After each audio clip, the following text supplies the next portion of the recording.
Welcome back to another video of mutual fund for basic investors. अभी तक हमने देखा कि म्यूचुअल फंड क्या है, म्यूचुअल फंड में क्या क्या कंपोनेंट्स होते हैं, म्यूचुअल फंड को जानने के लिए हमें क्या क्या जानना चाहिए, ये सब हमने पिछले वीडियोज में देखा।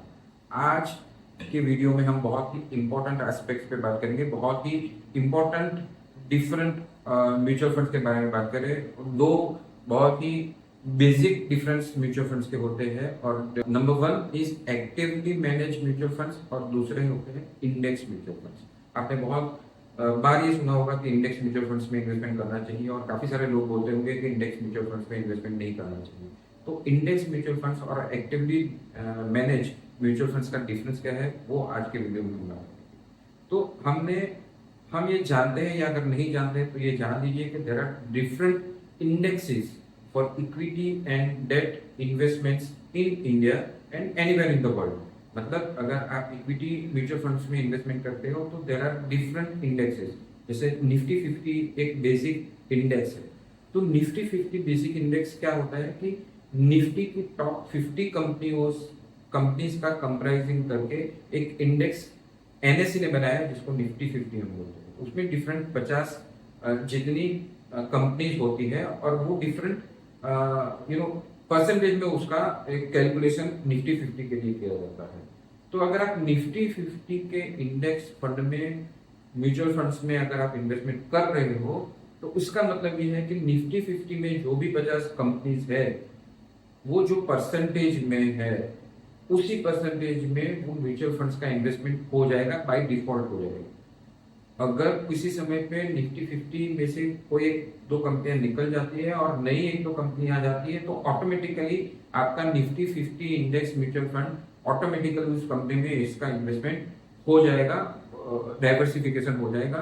और ये ऑटोमेटिकली होता है एग्जैक्टली आइडेंटिकल निफ्टी 50 जो इंडेक्स फंड है, उसी तरीके का म्यूचुअल फंड आपका होगा, जिसको हम निफ्टी 50 का इंडेक्स का म्यूचुअल फंड बोलेंगे। उसी जगह पे अगर कोई म्यूचुअल फंड एक्टिवली मैनेज होता है, तो भले ही उसका जो बेंचमार्क है वो निफ्टी 50 हो, तो म्यूचुअल फंड के फंड मैनेजर के पास ये राइट्स होता है कि उसमें वो एलोकेशन चेंज कर सकता है। मतलब निफ्टी 50 का एक्टिवली मैनेज म्यूचुअल फंड अगर होगा, तो वो उसी 50 कंपनियों में इन्वेस्टमेंट करना पड़ेगा। अगर मैं म्यूचुअल फंड का वो फंड मैनेजर हूं, तो मुझे उसी 50 कंपनियों में इन्वेस्टमेंट करना पड़ेगा। लेकिन परसेंटेज मैं अपने हिसाब से डिसाइड कर सकता हूँ।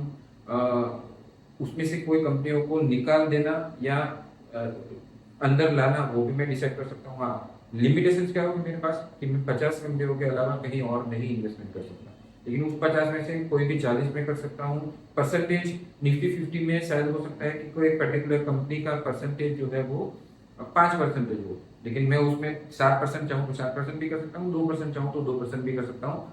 तो एक दायरा है, एक लिमिटेशन है कि उस 50 कंपनियों के अलावा मैं कहीं नहीं कर सकता। लेकिन विद इन 50 कंपनीज में कौन से कंपनीज में कितना और किस समय पे वो चेंज करना, वो मेरे पास होगा। इस तरीके से मैं एक्टिवली मैनेज करता हूँ इस पर्टिकुलर फंड को।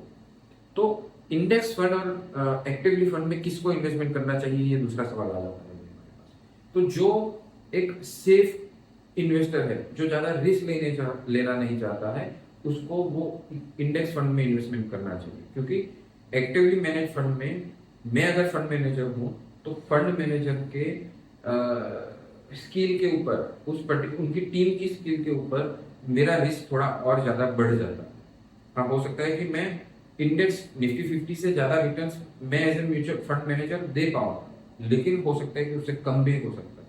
तो अगर मैं चाहता हूं कि मुझे केवल निफ्टी 50 में ही इन्वेस्टमेंट करना चाहिए, तो मुझे इंडेक्स फंड में इन्वेस्टमेंट करना चाहिए। और अगर मैं थोड़ा रिस्क ज्यादा लेके रिटर्न को ज्यादा करने की सोच रहा हूँ, तो मुझे एक्टिवली मैनेज फंड में इन्वेस्टमेंट करना चाहिए।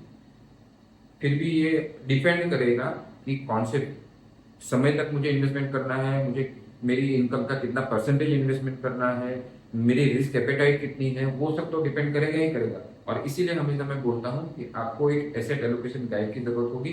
आपको फ्री में चाहिए कि मुझे मेरा एसेट एलोकेशन पता हो, मेरे पर्टिकुलर इन्वेस्टमेंट के लिए मुझे मेरा एसेट एलोकेशन जानना हो, तो नीचे दिए गए लिंक में लिंक को आप क्लिक करके मेरा फ्री एसेट एलोकेटर गाइड आप डाउनलोड कर सकते हो। उसमें आप बेसिक 15 सवालों के जवाब के आंसर ABCD में दे करके आप खुद डिसाइड कर सकते हो कि आपका रिस्क एपेटाइट कितना है, आपको कौन कितने परसेंटेज इक्विटी में इन्वेस्टमेंट करना चाहिए, कितने परसेंटेज डेट में करना चाहिए, इक्विटी में कौन से फंड्स में इन्वेस्टमेंट करना चाहिए, मुझे मेरा लार्ज कैप में करना चाहिए, स्मॉल कैप में करना चाहिए, मिड कैप में करना चाहिए, या एक्टिवली मैनेज में करना चाहिए, इंडेक्स में करना चाहिए। सब चीजों के आंसर आपको एसेट एलोकेशन गाइड से मिल जाएंगे, जो डिस्क्रिप्शन में अवेलेबल है।